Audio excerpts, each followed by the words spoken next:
Namaskar, good evening. Face to face, Soumyajit welcomes our viewers and our esteemed guests today. Every Wednesday, 7 p.m. You are tuned to Face Soumyajit. And on every Wednesday, we are with a change maker. Today, with us, Kiruba Shankar. And it is customary to introduce my esteemed guest. So, Kiruba Shankar is CEO Business Blogging and founder director of F5 Technologies. He is the co-founder and president of quote unquote 60 seconds and with that interrogation mark, a micro video platform. He has over 2 decades of work experience in the internet space and helps craft digital strategies for large firms. He has worked with leading brands such as British Council, Domino's Pizza, Murugappa Group, Mahindra Group, Sterling Holidays, Larsen and Toubro, and the Hindu newspaper group. He has authored 6 books and has been a technology columnist for newspapers such as Business Standard, Financial Express, and the New Indian Express. Kiruba has been teaching for 18 years and is a professor of digital marketing. He has taught at leading B schools. He is a professional speaker and has delivered over 700 talks at conferences and corporate events in 21 countries. In the weekends, most interestingly, Kiruba heads to his village where he passionately pursues organic farming in his 13-acre farm. And this is in a nutshell Kiruba. And I will request our technical team to play one audio visual so that Kiruba also feels good before the start of the show.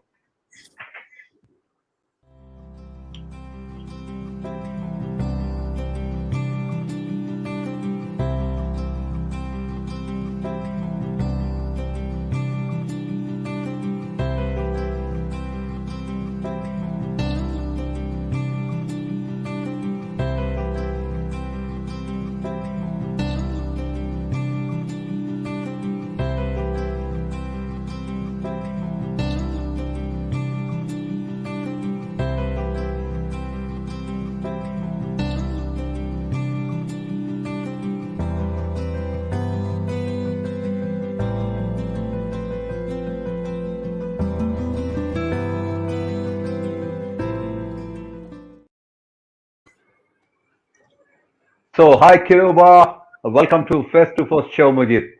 Thank you so much, Soumyajit. That was an interesting photo log. Thank you for that.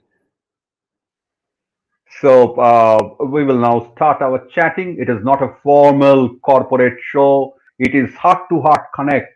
And Kiruba, everybody knows through his exhaustive website what Kiruba is.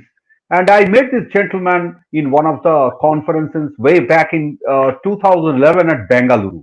And after that, I started thinking to curate my digital domain expertise, and Kiruba helped me a lot in furthering my vision and passion.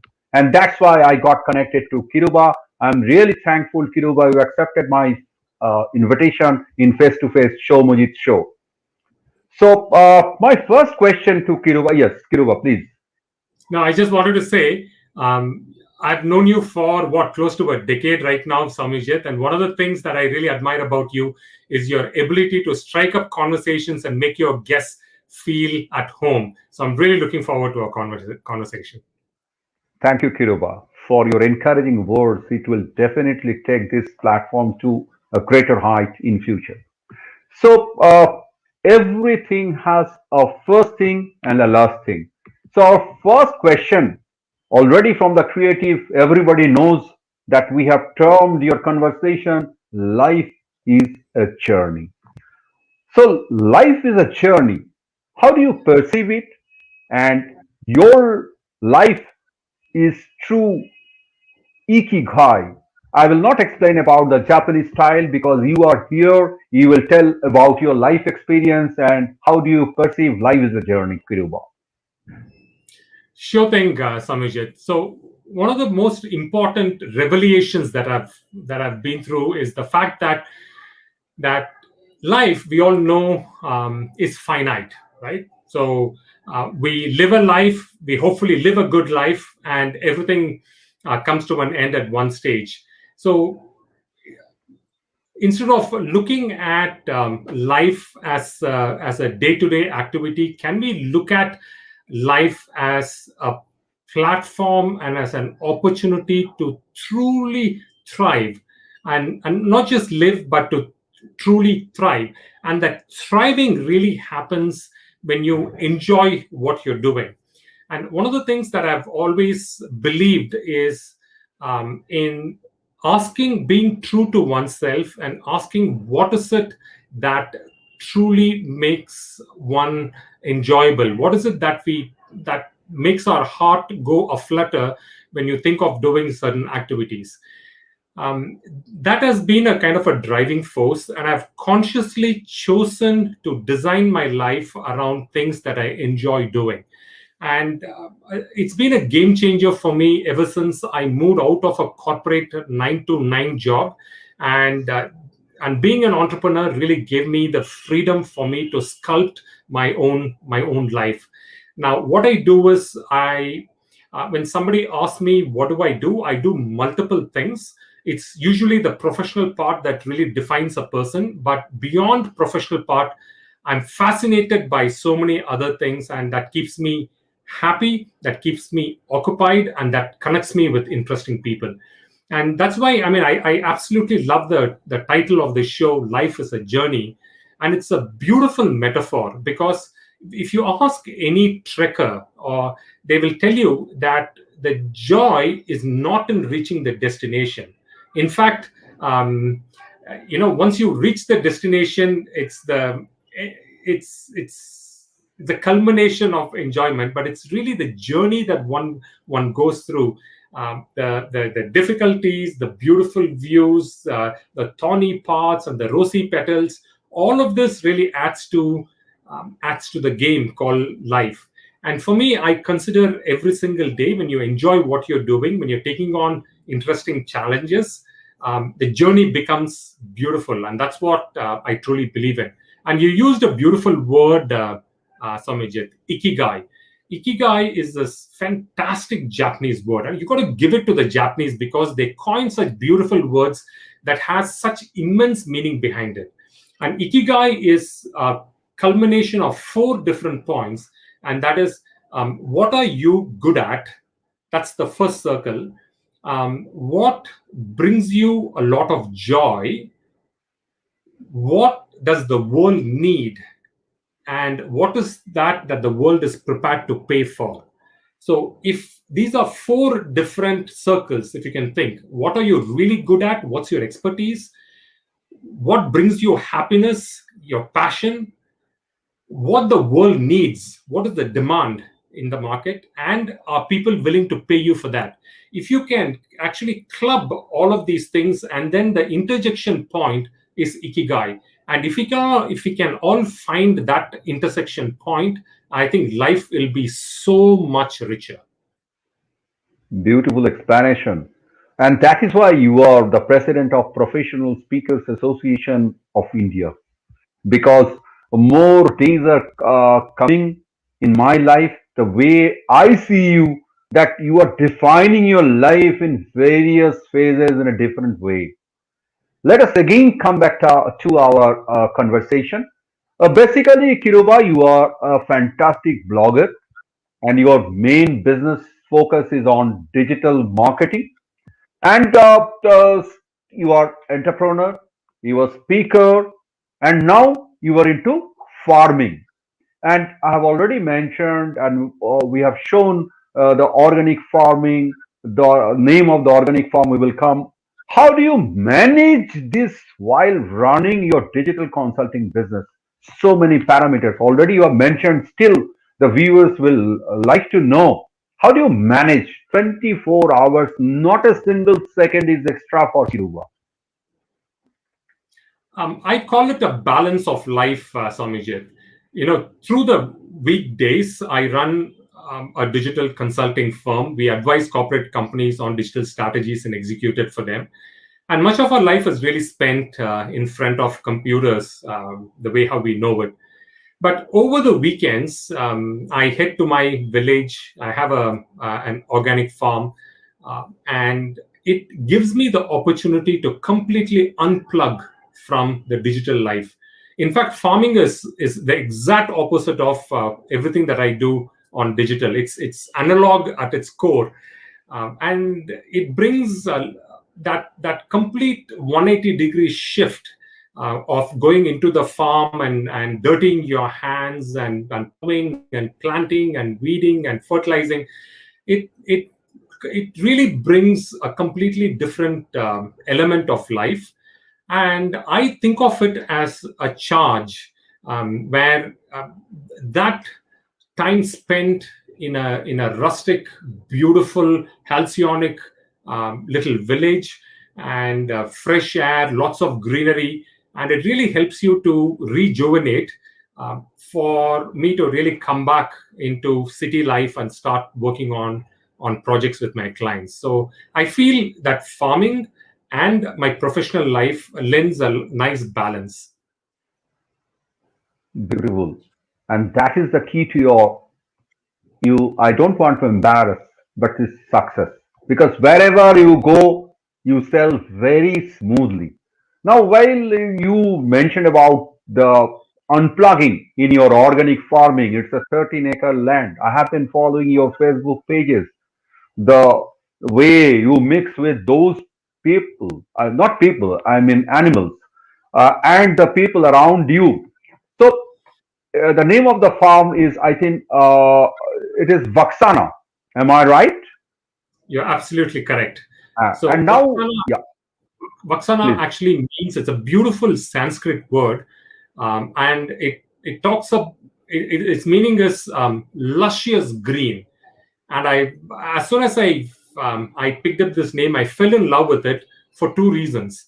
The first reason, that luscious, thriving greenery is exactly what I envisaged my farm to mature into. And the second important reason is that the domain name was available. So, being a digital guy, we can't really pick that away from you. So Yeah. that's how the name came about.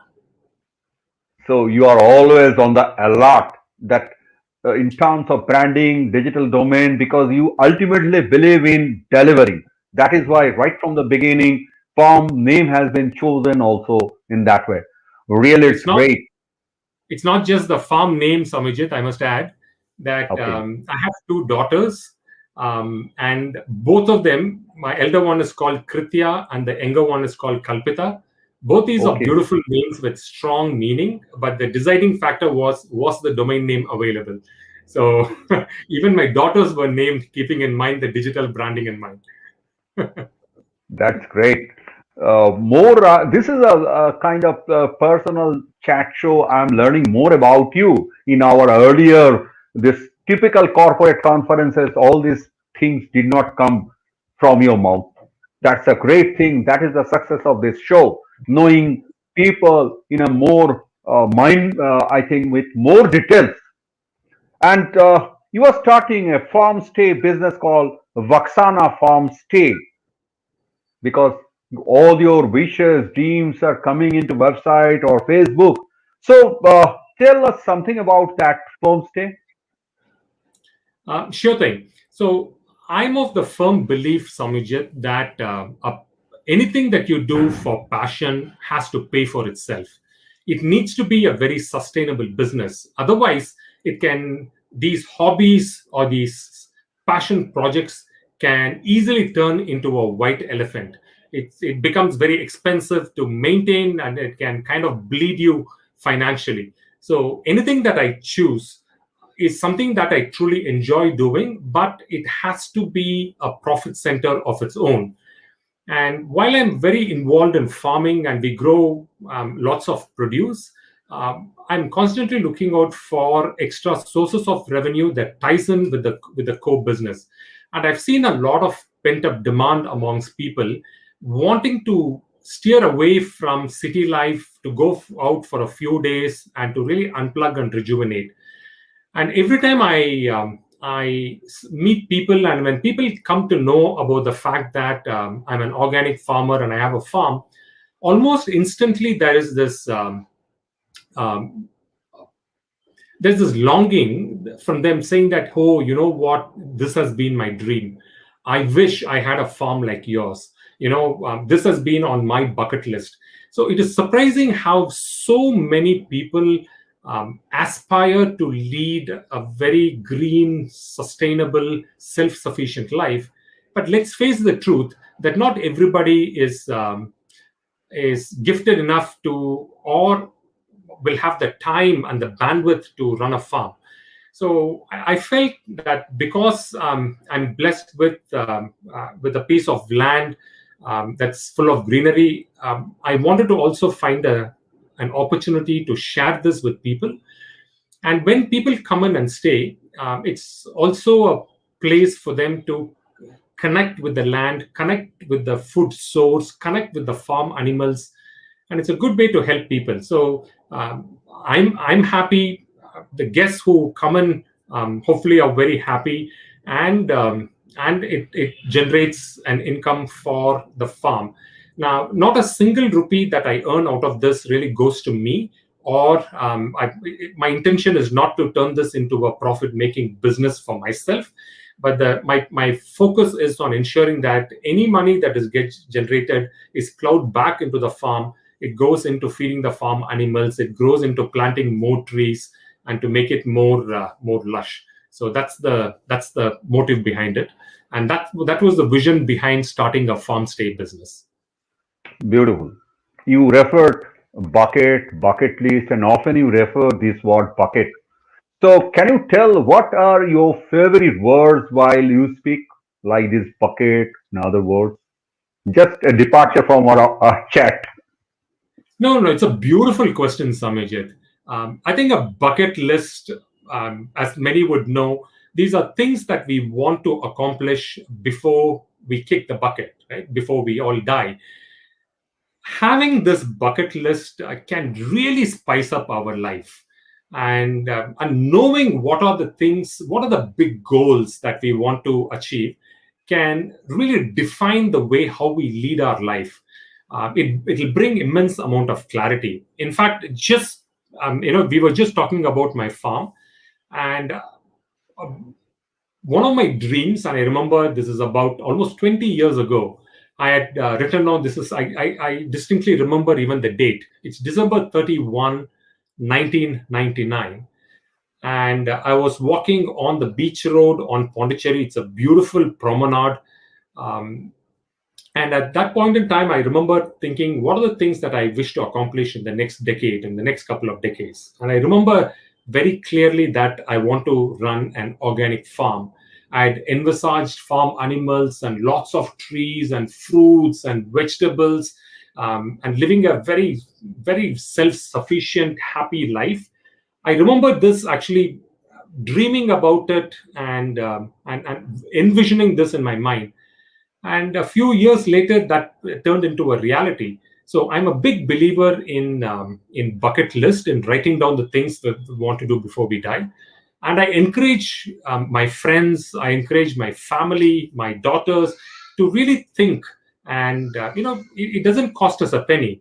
It it's it's it's just wish list. You're building a castle in your own mind, and you never know when it can come true, because our mind has this amazing subconscious power of turning that into a reality. And the best part is, if we truly are passionate about it, surprisingly, the whole world will conspire to make that dream come true. Oh, beautiful. So, my next question after listening to you for the last 15, 20 minutes, that do you think this organic farming it should be provided with institutional support? What is your take on it? Yeah, I definitely believe that there should be better support for organic farming. I mean, we all know what the difference between organic farming and what we call as traditional farming, which uses a lot of fertilizers and even worse, pesticides.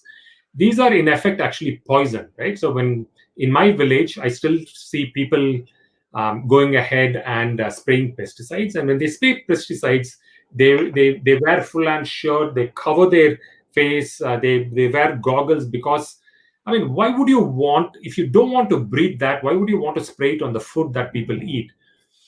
Um, so the government and the best people are the consumers like you and me, should really opt for knowing where the food source comes in. We have the right to demand to know what goes into making of the food. This can only come with processes in mind, and with blockchain and so many other technology at hand, this can easily become a reality. And I feel that the government, and more importantly, corporates and institutions, have a role to play in this space. Right now, there is really no difference in pricing between chemically grown food versus an clean, organically grown food. Um, when you pursue organic farming, it is definitely more expensive, and consequently, the produce is also more expensive. Sadly, when you go to the market, the consumer does not physically cannot see the difference between the two, though it's a sea of difference what's inside. But that's the honest reality. The market is not in prime enough. Unlike the West has really woken up to the reality, and people are willing to pay a premium. I hope that this becomes a reality in India too. Beautiful. I have two supplementary questions on this conversation. Could your efforts in organic farming influence your peripheral people or landowners? Number one. And number two, how the produce is being sold? Yeah, great supplementary questions. I must add, Soumyajit. The first one is the influence. Um, the answer is yes and no. Can I, as an individual pursuing organic farming, can I influence farmers in and around my village? The reason why I say yes and no, it all depends on the kind of revenue I'm able to make. Because um, I'm a completely different breed. I don't necessarily have to depend on the income from my farm to feed my family and to educate my kids. Thankfully, I have other businesses that earn me money, so I'm at liberty to experiment. Unfortunately, the full-time farmers around, they do not have that luxury. For them, earning money is of paramount importance. So the only way I can influence organic farming and I can encourage others to pursue this is by proving that organic farming can be profitable. Right? At this point in time, I don't see that happening yet. I grow food mostly for our family's consumption and our friends' and consumption, and a little bit goes into the market. But I don't think it is financially sustainable at this point in time. That's the first part of the question. And your second part of the question, Samijit, can you just remind me again? What's the Uh, second part? Already you have answered, I think. I asked you, how do you sell the produce? Right.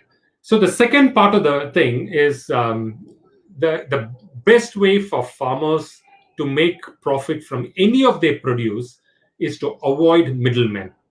And that's the only way that profit can be seen. Because right now, what happens is the farmer toils for, let's take, for example, paddy and rice. So it takes 3 months of back-breaking effort to grow rice.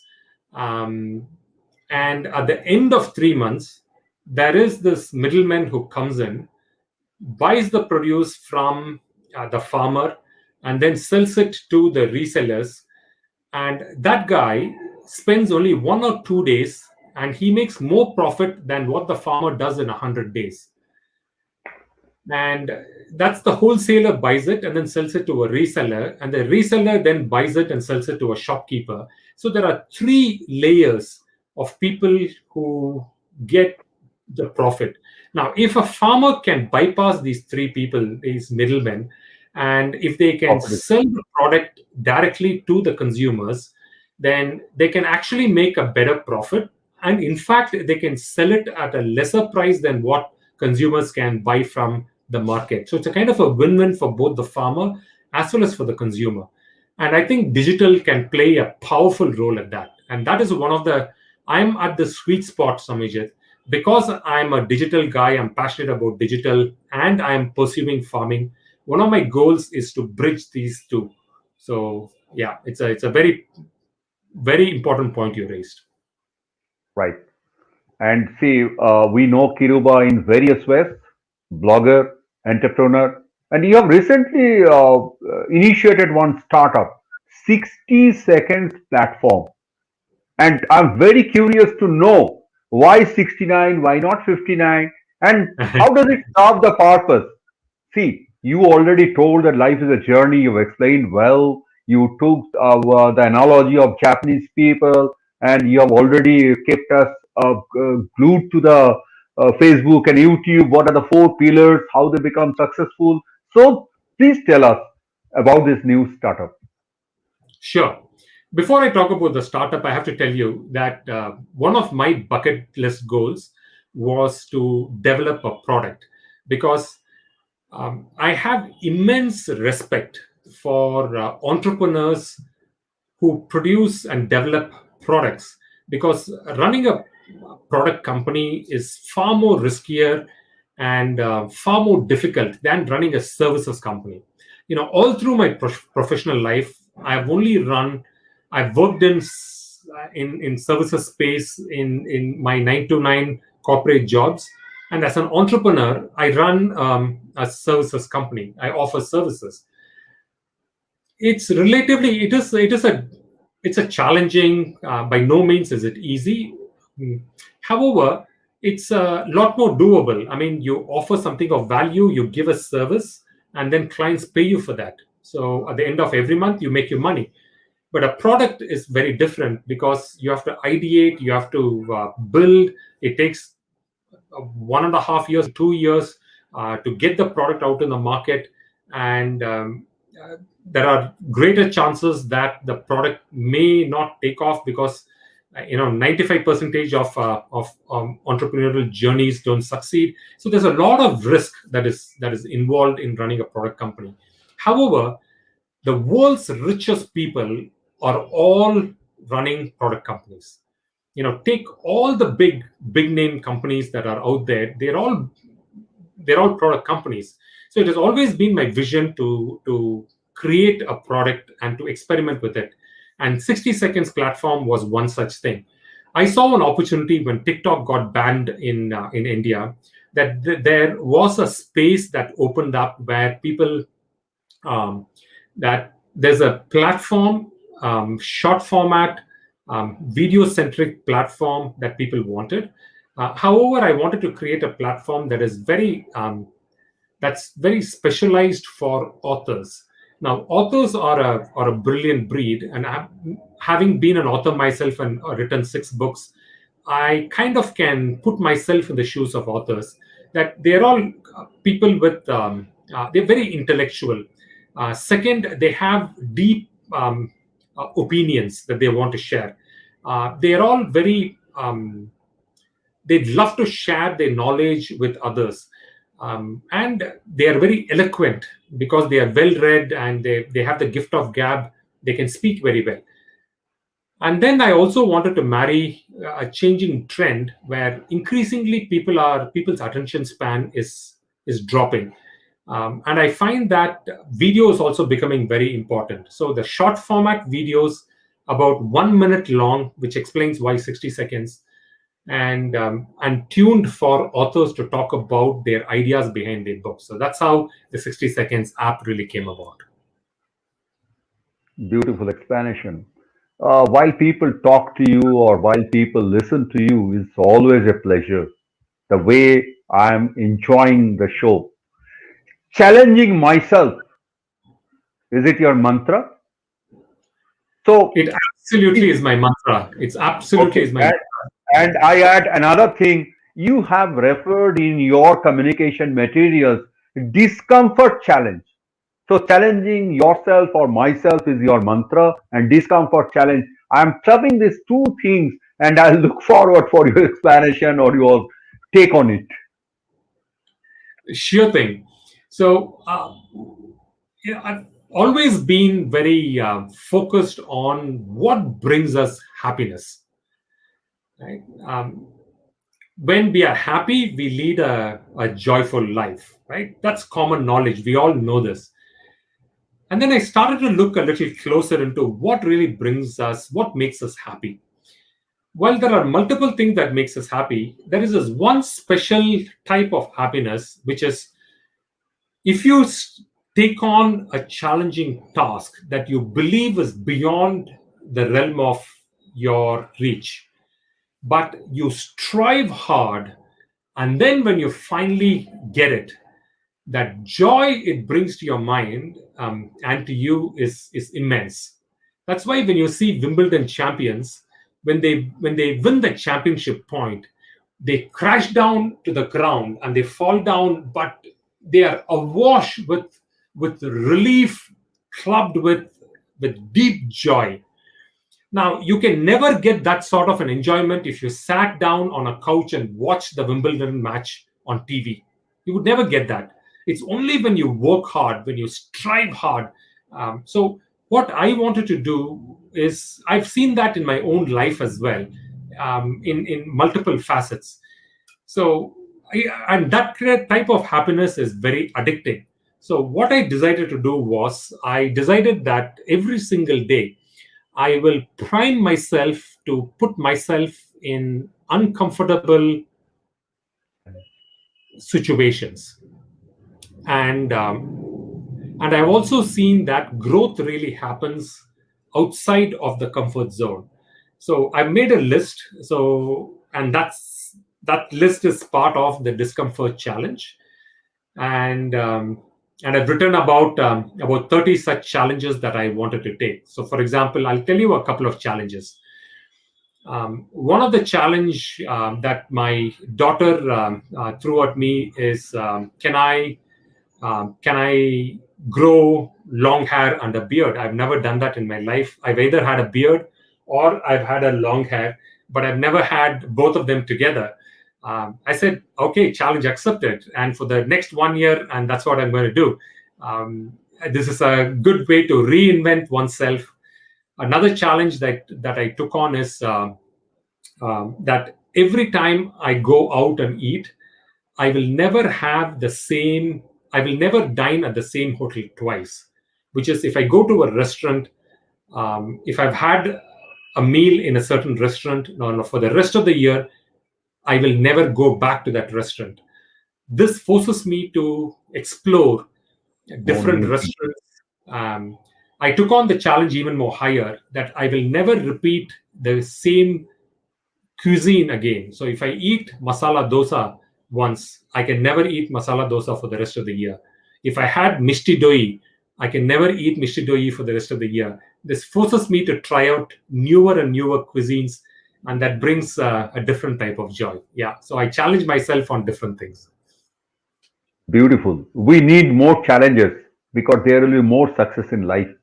And you are a person who embraces failure and you never get afraid of this failure to talk about in public domain. And you already prepared a failure resume. And if I'm right, then you have also organized fail camp and an unconference on failure. These are all interesting things.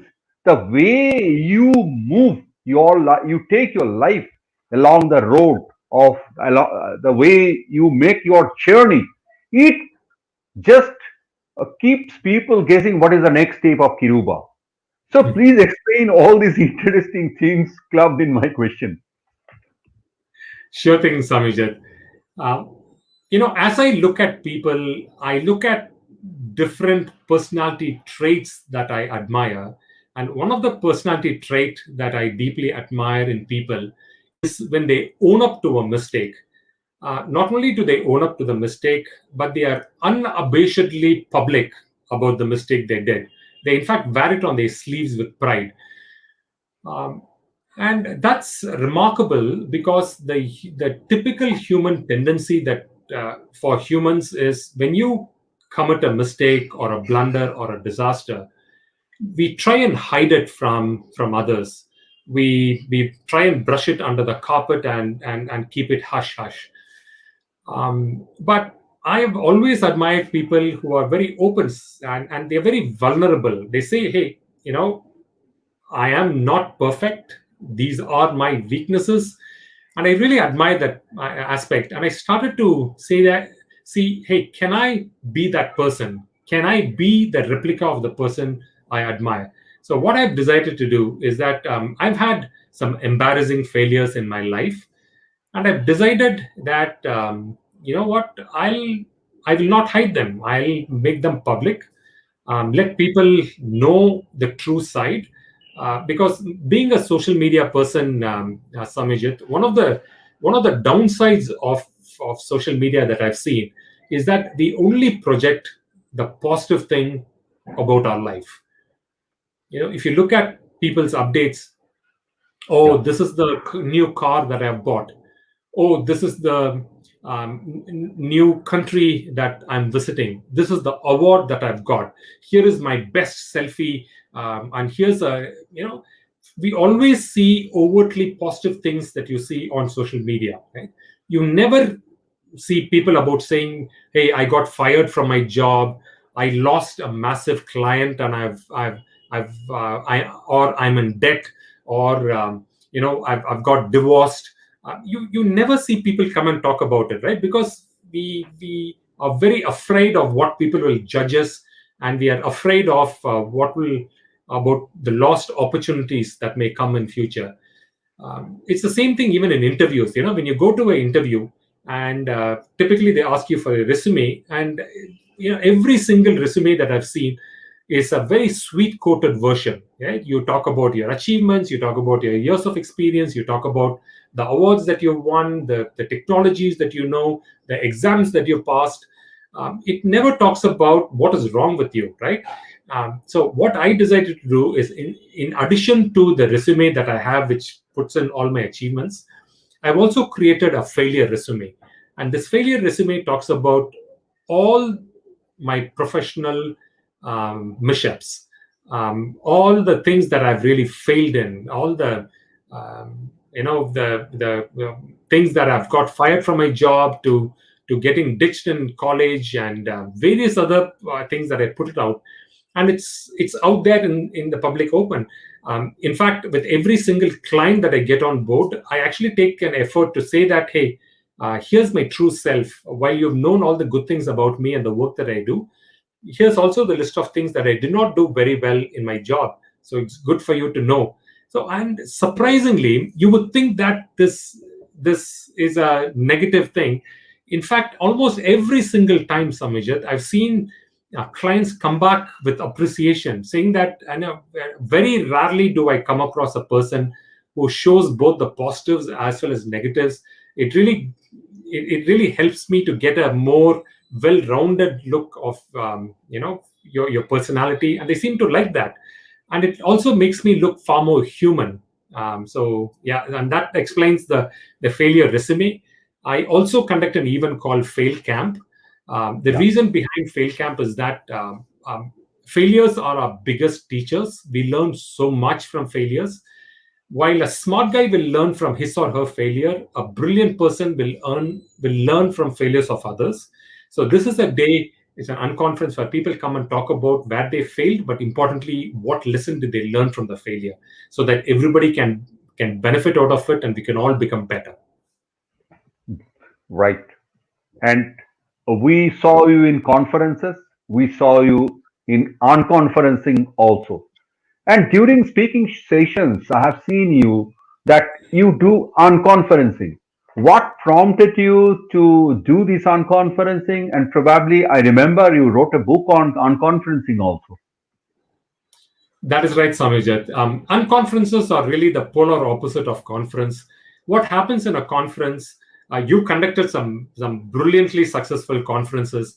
So typically, what happens is that there are speakers who are, of course, are achievers and who have decades of experience. They're invited onto the stage, then they go onto the podium and talk, and there's an audience of 500 people who listen to that speaker. Typically, it's a one way interaction. Um, and during these conferences, I've also always noticed that during coffee breaks and tea breaks, there is a lot of buzz and there's a lot of activity. There's a lot of interaction that happens between people, and and that's an interesting bit as well. So, what I wanted to do with an unconference is to turn the tables around and give opportunities for people in the audience also to share their insights, because there are some brilliant people, and more importantly, it is the collective wisdom of the crowd, that's very important for us to tap into. So that is what is an unconference, and I've done hundreds of them around the world. I'm yet to come across an unconference that has not been successful.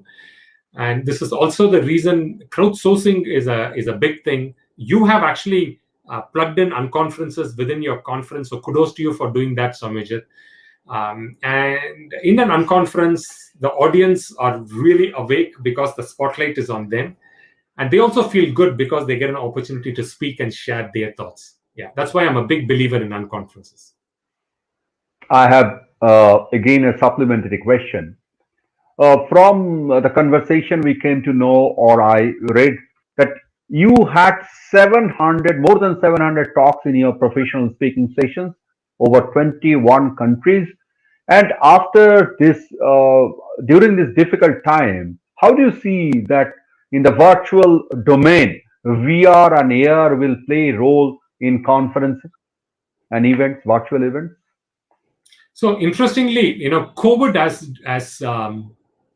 has dealt a death blow to conferences, and consequently for speakers, more importantly for professional speakers. Well, that is the downside. One of the beautiful traits about the human race is the adaptability. Now we have seen, speakers take brilliant advantage of the various video conferencing platforms available. Look at us. You're sitting in Kolkata. I'm sitting here in Chennai. We are doing this live conversation. It is now live on Facebook. It's live on YouTube. We can potentially have greater audience, more than what a conference hall can hold. So you know what? This is there are silver linings to dark clouds as well. I strongly feel that by embracing digital, we can reach wider audiences. There's no need for us to travel, pay expensive flight tickets and go and stay in hotel rooms and go to another country to do these talks. Don't get me wrong, I love doing those, but given the constraint, I think digital has opened up phenomenal opportunities for us to speak. In fact, during COVID times, I've spoken more times than what I would have done in a normal thing because of the travel involved and all that. So it's a blessing in disguise. Right. So, coming to professional speaking, you are the most probably founder president of Professional Speakers Association in India. That is number one. what it does, how it is evolving, how it is growing. And another question, we know that London Speakers Bureau, other Speakers Bureau, there the speakers are getting payment for their assignments. So how is the scenario in India, this professional speaking scenario, and uh, I mean the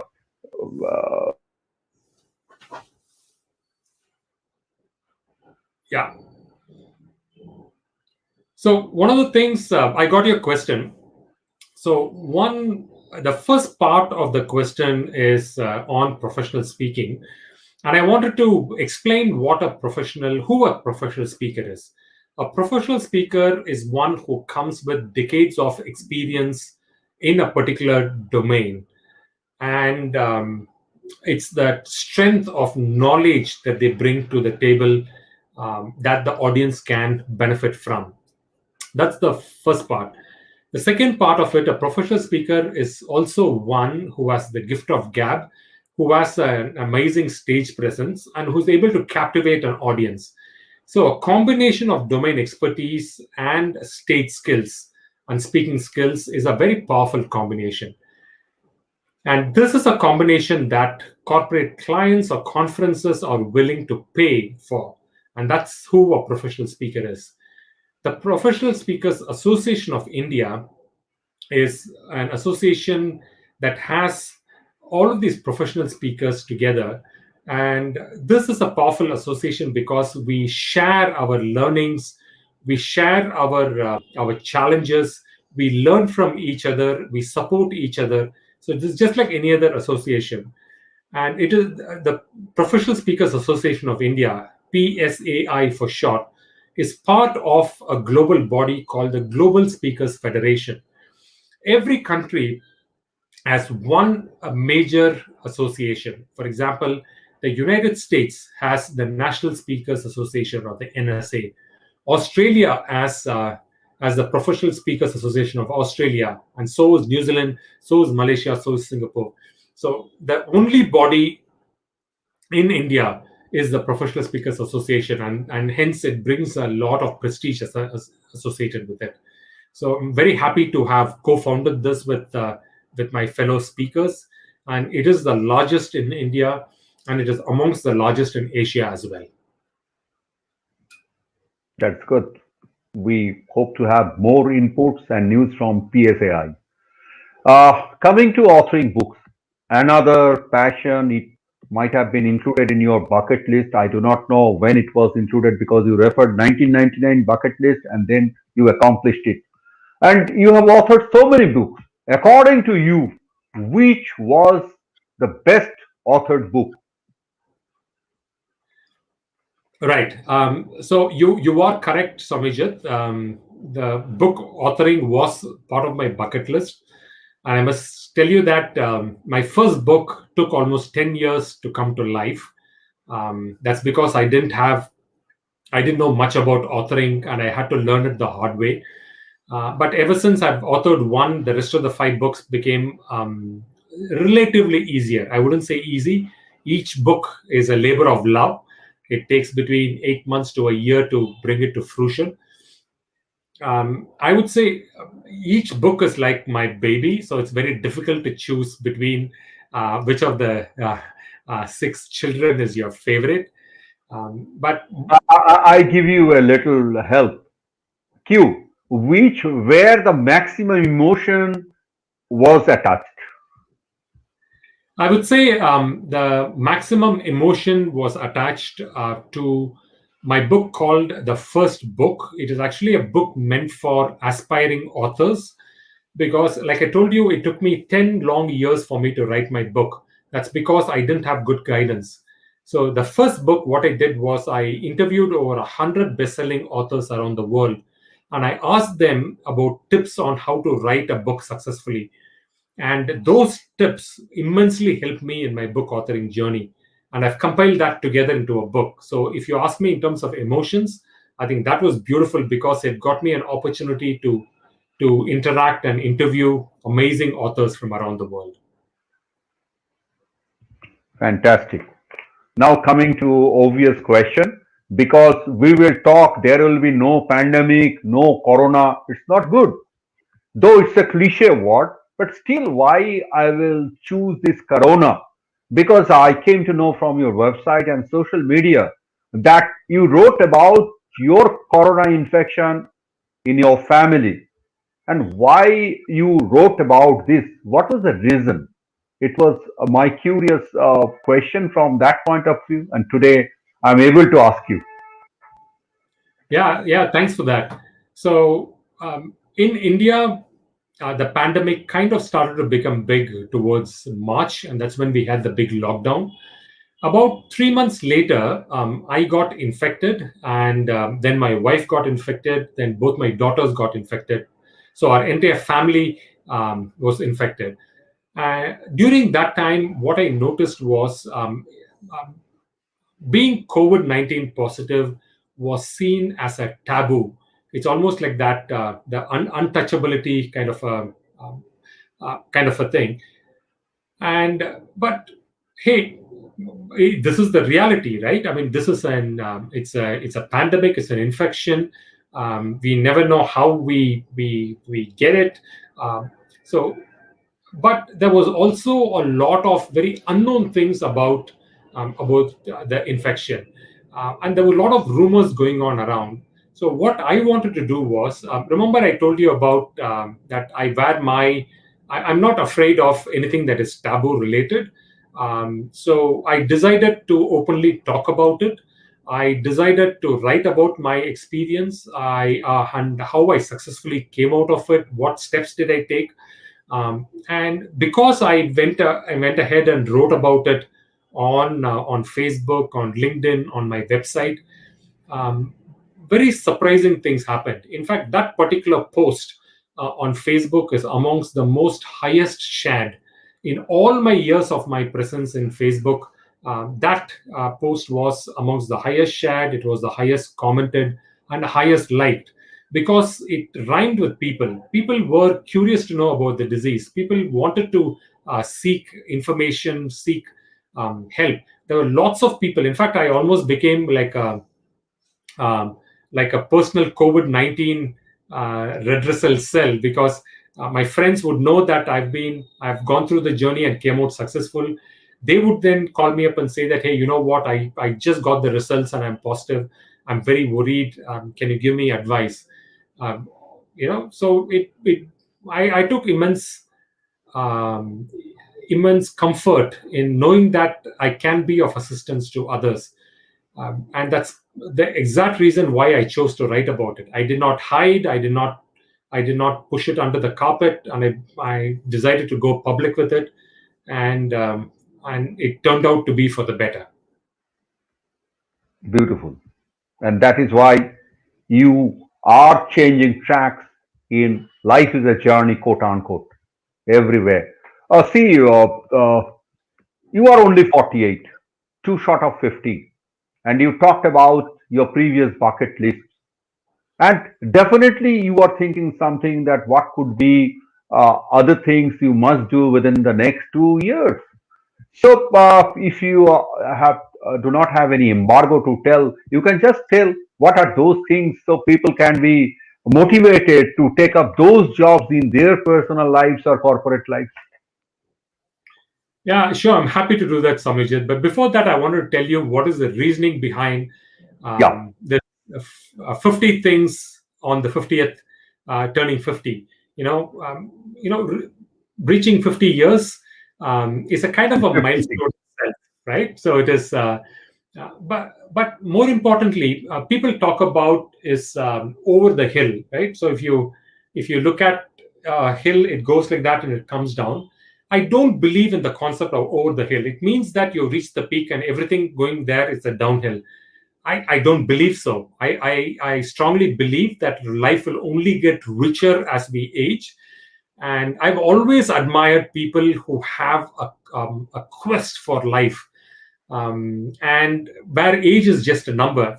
So this is another project, a book project that I've taken. It's called Unkick the Bucket, and I interview people who are very old but who live a very rich life. There is These are people who don't believe in the world retirement. They continue to go ahead and do what they truly love, and they are fiercely independent. These are all qualities that I truly admire. So, and I wanted to gamify my life. And a great way to gamify my life is by putting down challenges or lists that we want to do. So 50 years is, I believe 50 is the new 30. And there are some remarkable things that I want to do in the next decade. And I've listed down the things like, so here are some of the examples. One of the things that I want to do is to get six-pack abs. And I wanted to Wow. be truly fit, and I wanted to be excellent. So that is something that I'm working on. I want to win a local badminton championship. I love badminton. I play regularly. I don't believe I've missed many days in my playing badminton, but I really wanted to up my game. So likewise, there are multiple things the farm stay business that I wanted to do say is I want to build nine small, beautiful, cozy little properties in my farm. And I wanted to turn that into a very successful farm state business in the next 10 years. So likewise, I've made 50 such goals that I want to achieve. Great, great, Kiruba. More we are having chat, more things are coming out. So we started this show with a quote unquote heading Life is a Journey. And from face to face show, Mujit, we have tried to explore various ways of Kiruba through this quote unquote life is a journey. And while we are going to draw the curtain, closing curtain, I will request Kiruba that after having this 56 minutes conversation, he is fond of 60 seconds and I am fond of 60 minutes. How he wants to draw his conclusion as a closing remark before we declare close of the show. Yeah, my closing remarks would be to mimic pretty much what you've been doing and the show really stands for. Um, I remember, Samijit, that you have embraced newer digital things, and that's something that I want to really draw inspiration on and constantly be a continuous learner. You've come up with this new show, but not only did you start the show, but you've also made it very professional. And I know that you sent me the list of questions, you had researched about me well ahead in advance. That shows the professionalism. You've created 1 hour before the show. We did a dry run, and there was almost a crew behind to make this. It also shows your depth of involvement. So I want to ensure that the way how I would like to conclude this is be an absolutely a lifelong learner and keep be like a sponge. Keep looking out for things that you admire in other people and take the unabashedly take those elements and start to imbibe that within our life. I think when we start doing that, we become a better versions of ourselves, and with every single passing day, we become better than what we were before, and that's what I would aspire to do. Beautiful, beautiful. See, our discussion will never end, but every show has to have an end, sweet end, and the way you speak, the way you motivate, the way you on conference, the way you write book, the way you see your journey and ikigai. So Kiruba is to us a different Bible, a different Quran, a different Gita, a different religious book for the people who want to draw inspiration from failure, inspiration from success, inspiration for wrongdoings, right doings. And people should learn you more. People should learn the way one should do website. Everything is available in your communication strategy. And that makes you a great communication person, not only a digital communicator or digital marketeer. And I wish on my personal behalf, on behalf of Face to Face Show Mujit, that all your list covered in 50 years should be accomplished by Kiruba, and there should not be any failure list in your bucket.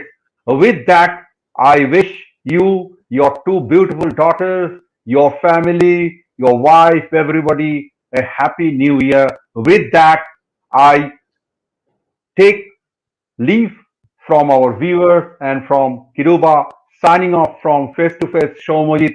Please tune to our next Wednesday, 7 p.m. show. Every Wednesday, Face to Face Show Mojit. Next Wednesday, 7 p.m. Another exciting person, a person who was suffering from asthma, youngest mountaineer, conquered 7 peaks of world, and from the end of February going to organize a leadership uh, camp in the Everest Base Camp. So that sort of people are coming to. I am thankful to Kiruba for coming here, accepting our invitation, and spending this long duration interview to you. Once again, thank you. Namaskar. Good night to everybody.